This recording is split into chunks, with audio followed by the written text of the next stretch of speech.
Good morning dear friends. मेरा नाम है डॉक्टर विशाल गौतम और मैं हूँ एक हैंड सर्जन। अक्सर आपने देखा होगा कि जब भी आप गिरते हैं तो आपके हाथ ही हैं जो आपके first line of defence mechanism की तरह काम करते हैं। आप अपने हाथों को यूज़ करते हैं खुद को बचाने के लिए। इसलिए सबसे कॉमनली आपकी इंजरी जो है वो सबसे पहले गिरने के समय आपकी कलाई आपके हाथों पर होती है। आमतौर पर ये चोट हल्की सी स्प्रेन होती है जिसको हम इग्नोर करते हैं, थोड़ी सी आइसिंग रेस्ट करते हैं, ठीक हो जाती है। बट कई केसेस में ऐसे रिस्ट स्प्रेन्स लंबे समय तक रहती हैं एंड काफ़ी लेट डायग्नोसिस होती हैं। तो not all wrist pains are simple sprains. आज हम इसी की टॉपिक के ऊपर डिस्कस करेंगे। तो हाय, लेट्स कंटिन्यू। हमारी रिस्ट 8 हड्डियों को मिलाकर एक जॉइंट बनाती है। इन 8 हड्डियों को हम बोलते हैं कार्पल बोन। इन हड्डियों में सबसे इंपॉर्टेंट बोन है स्कैफोल्ड बोन।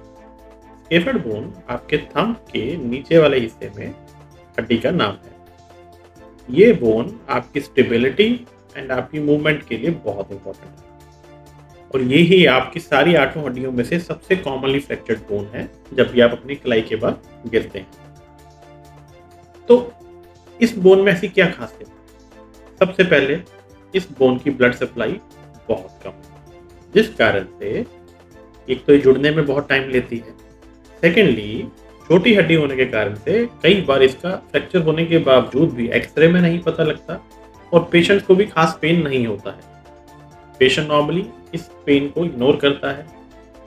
विद टाइम वो इस पेन की यूज टू हो जाता है एंड धीरे धीरे व्हेन ही रियलाइज कि यार मेरा तो पेन नहीं जा रहा, मेरी मूवमेंट्स कम हो रही हैं, मेरी ग्रिप स्ट्रेंथ कम हो रही है, by that time this fracture has gone into non union, मतलब अब ये नहीं जुड़ेगा।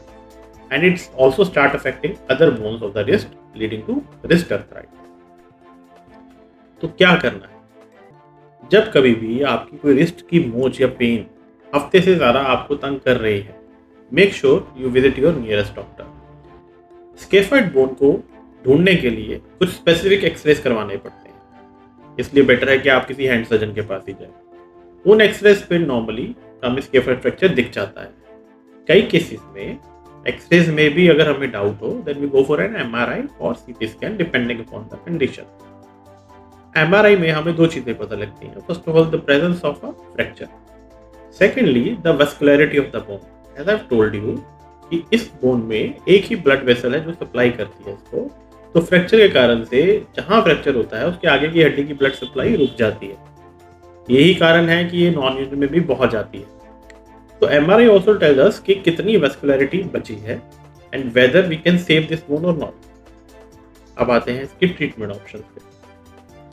अर्ली ट्रीटमेंट, सही टाइम पे अगर पेशेंट हमारे पास पहुंचे तो सिंपल प्लास्टर अगर ये अनडिस्प्लेस्ड फ्रैक्चर है, और परक्यूटेनियस स्क्रू फिक्सेशन, मतलब बिना चीरे के डायरेक्ट हड्डी के अंदर स्क्रू डालकर भी इस फ्रैक्चर को जोड़ा जाता है। स्क्रू फिक्सेशन नॉर्मली हम उन फ्रैक्चर्स में करते हैं जो थोड़ी अपनी जगह से हिले हुए हैं, जिनको हम एक्सरे मशीन के अंदर सेट करके स्क्रू डाल देते हैं। अगर पेशेंट हमारे पास लेट आया है, still we have got time to treat him. अगर अर्थराइटिस नहीं सेटअप हुआ है देन विद वैस्कुलराइज्ड और non vascularized bone grafting, depending upon कि जो आपका बाकी का हिस्सा है वो ए वैस्कुलर नेक्रोसिस हुई है या नहीं हुई है, अब ट्रीट करते हैं। वैस्कुलर बोन ग्राफ्टिंग कहाँ यूज करेंगे? जहाँ पे बोन ए वैस्कुलर नेक्रोसिस की तरफ जा रही है। And non vascular bone grafting आप कहाँ करेंगे? जहाँ पे बोन वैस्कुलर बची हुई। तो अगर सही ढंग से इसका इलाज किया जाए तो बाय एनी मीन्स हम इस बोन को फिर से यूनाइट कर सकते हैं। नाउ कम सर, अगर अर्थराइटिस हो गया तो क्या? अर्थराइटिस की भी मल्टीपल स्टेजेस होती हैं जिसको हम बोलते हैं स्नैक रिस्ट, स्टेज 1, 2, 3, 4। तो बेसिकली स्नैक रिस्ट क्या है? Scaffold non union advance collapse. तो स्नैक रिस्ट में हम ये देखते हैं कि जब तक रेडियो कार्पल अर्थराइटिस नहीं हुआ है तब तक आपकी रिस्ट को हम बचा सकते हैं। तो उसमें हो सकता है कि हमें रिस्ट की कुछ हड्डियां निकालनी पड़े, but still we can get appreciable amount of good movement with grip strength and patient अपनी एक्टिविटीज ऑफ डेली लिविंग कर सकता है।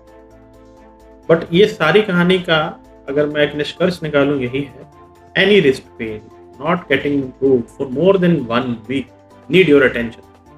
Your hands are too important to ignore. हमेशा याद रखिए। धन्यवाद।